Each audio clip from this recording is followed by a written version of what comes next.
Welcome to Christianity Original. In this session, we are going to discuss Joseph in the Egyptian Empire under the Empire series. The story starts in ancient times, with the pharaoh ruling over the Egyptian Empire. By no means is this an egalitarian society, but still the people of Egypt have a cash-based economy, where they own land and livestock and have free agency.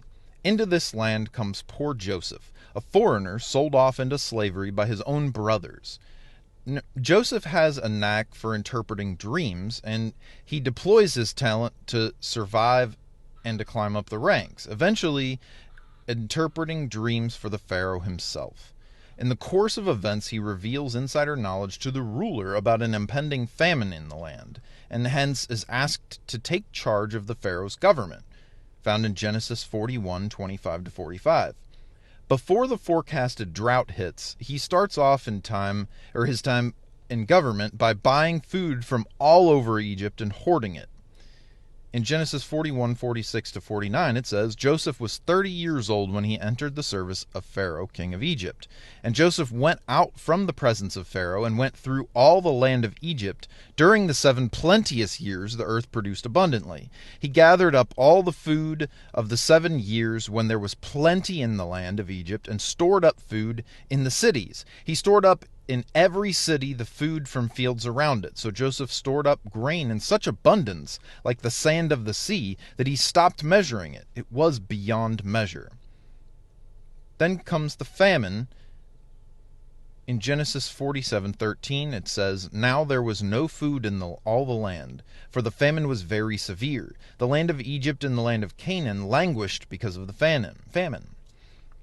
With the onset of the famine, Joseph starts the systematic dismantling of the Egyptian economic system one step at a time. First, he transfers all the cash in the economy from the hands of the people to the hands of the pharaoh, bleeding everyone completely dry of money. The pharaoh and his family get to hoard all of Egypt's cash for their one family, while all of the families in Egypt go penniless.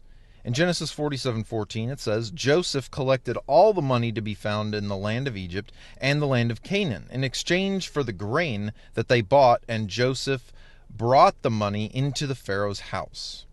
Next, Joseph shakes down the masses for their livestock and makes Pharaoh the sole owner of all cattle in the land.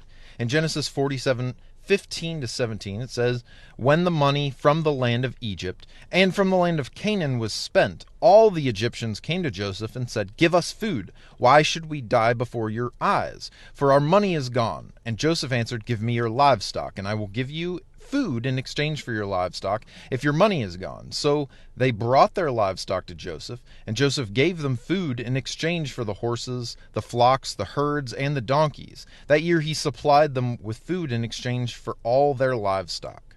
The following year, having earlier deprived the Egyptian people of all their cash and livestock, Joseph oversees a massive land grab across the nation, resulting in Pharaoh taking over ownership of all the land from the people. In Genesis 47:18-20, it says, When that year was ended, they came to him the following year and said to him, We cannot hide from my lord that our money is spent, and the herds of cattle are my lord's. There is nothing left in the sight of my lord but our bodies and our lands. Shall we die before your eyes, both we and our land? Buy us and our land in exchange for food. We will give our land to become slaves to Pharaoh. Just give us seed so that we may live and not die, and that the land may not become desolate. So Joseph bought all the land of Egypt for Pharaoh. All the Egyptians sold their fields because the famine was severe upon them, and the land became Pharaoh's. Having lost everything, including their money and livestock and lands, the Egyptian people now had no way to earn a livelihood. Joseph enslaves all of them from one end of Egypt to the other. All the citizens are now slave to the one man at the top, the Pharaoh. Genesis 47:21 says, As for the people, he made slaves of them from one end of Egypt to the other. Joseph then introduces a system of indentured servitude in Egypt, with the Pharaoh as the lone beneficiary of the labor of every man and woman in the nation, thereby making the oppressive regime permanent.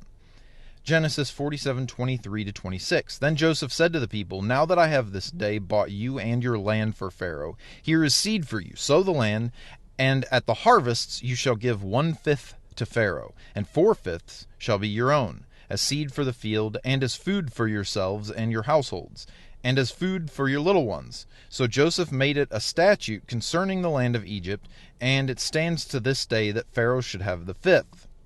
Now, it would be unfair not to highlight the fact that Joseph did help the Pharaoh prepare ahead of time for the impending famine, and thus potentially avoided mass starvation through the measures he took. And for this feat, he does get a lot of credit in mainstream narratives and Sunday school stories. But the question worth asking is whether this was the only way he could have gone about achieving that end.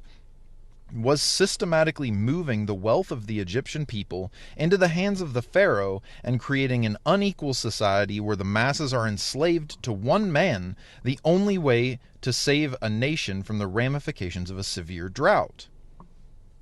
Well, the irony is that it is important to keep in mind that the Pharaoh and his family were the ones who held the actual power in Egypt and ultimately responsible for the tragic fate of its people, while Joseph was merely holding an administrative job under the ruling family, and he most probably had to operate under their directives behind the scene. There is also a good amount of irony in this story, as Joseph himself had originally been brought to Egypt as a slave after being betrayed by his own brothers. Genesis 37:28. Thus, a former slave in the Egyptian empire helps the Pharaoh drastically change the fabric of Egypt's society such that its entire citizenry becomes enslaved to the ruler. The story of Joseph also shows the sad reality of how innocent people who are unwillingly forced to work under an imperial system soon themselves become vital cogs in the very machinery that had exploited them in the first place, and eventually end up facilitating the subjugation of more people under it. This unjust and unequal societal system of oppression of the Egyptian people endures a long time in the nation, continuing to cement itself across many successive pharaohs. Once you concentrate power or wealth in the hands of a few, seldom does history show those men voluntarily giving any of it back to the people. A man who has absolute power and control over the people of his land tends to seek not only more of that power, but also more of such people over whom he can exercise that power. And years later, when a new pharaoh takes charge, that's exactly what he does. Ironically, this pharaoh sees the Israelite people, the very descendants of Joseph's own family, as potential slave labor to add to his indentured workforce of the Egyptian masses.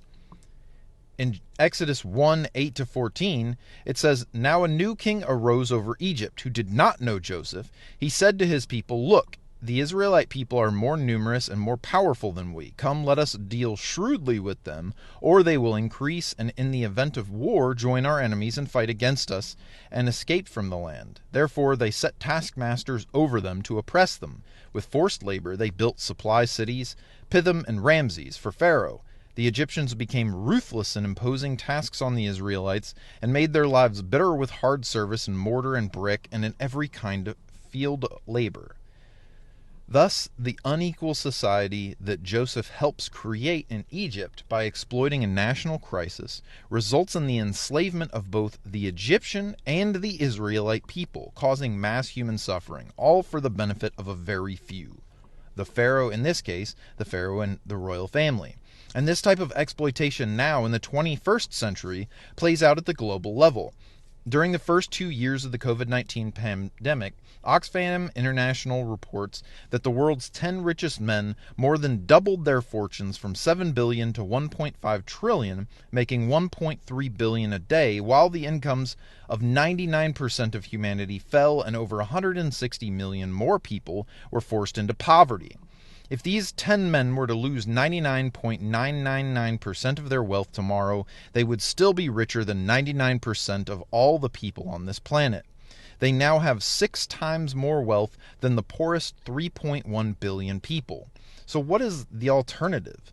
Is there a solution that we can glean from the annals of biblical history on how a community of humans can survive and thrive together, but avoid the trappings of extreme inequality and exploitation? Thank you for listening. If you enjoyed it, please like and subscribe, and head over to ChristianityOriginal.com for more content. Link in the description.